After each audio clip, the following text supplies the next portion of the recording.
So the family has been doing tattoos for 700 years. We are 28 generations. Me, myself, I am the 27th generation because I have two sons, and my two sons are now tattooing with me. As you know, our shop is in Jerusalem. But the tattooing history of my family is not only in Jerusalem. We have been tattooing mainly Christian pilgrims and Christians in Jerusalem, but before that we were tattooing in Egypt, where my family comes from. So that's the origins of the family. We are Christian, Coptic Christian. Coptic is the denomination of the church from Egypt. And the word Copt or Coptic is originally the origin of the word Egypt, Ekeptos. And the Egyptians or the ancient Copts were among the very, very first nations in the world to accept Christianity as the religion of the nation, the whole nation. And so they became the early Christians. And with time, with the spread of Islam, about 1,400 years later, the Christians were slowly being forced to convert to Islam. And the Islam started to spread in Africa through Egypt. So the Copts were among the first to be forced to become Muslims. So when Islam started spreading through Egypt, they were converting Christians and Jews and whatever, they were converting into Islam.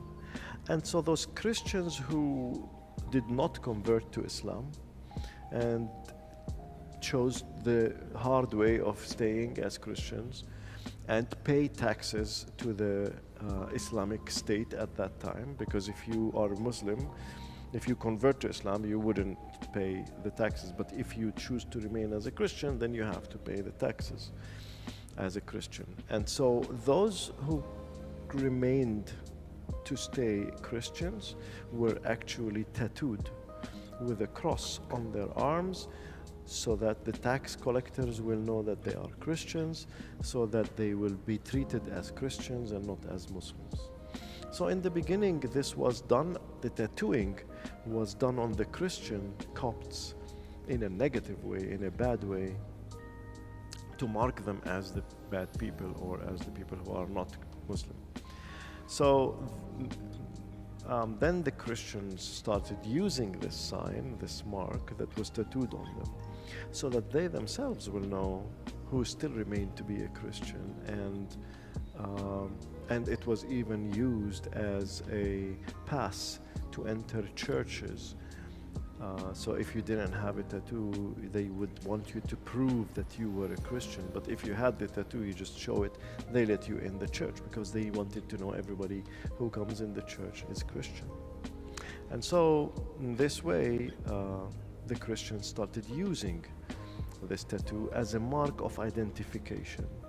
And they started tattooing it on themselves, on their children, and on the next generations, but they made it smaller in a way that they can discreetly have it and quickly see it, because it's on the right wrist. Okay. And that's what I have on my wrist, so that when they shake hands right away, they see that they are Christians. Ah, so easy. Yeah.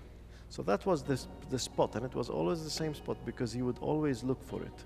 If you're dealing with somebody, you look for it on the wrist. If you see it, you know they are Christians.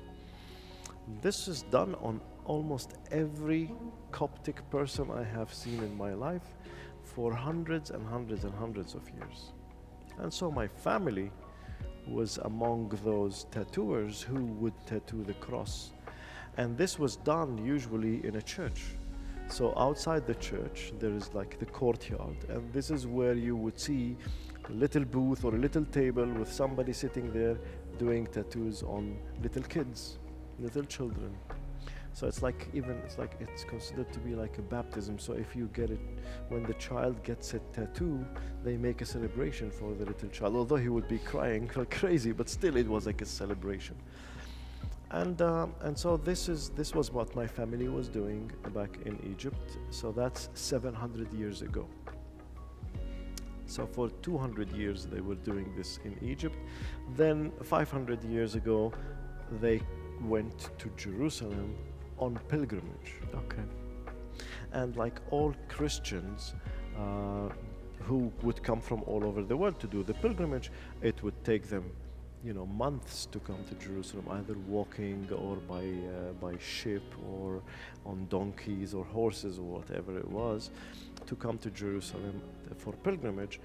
And so there was no credit card back then, there was no banks, and also people could not carry money with them because they would be, stolen on the way or something. So people would usually bring their profession with them wherever they go so that they can work and make money to eat and to save money to go back home.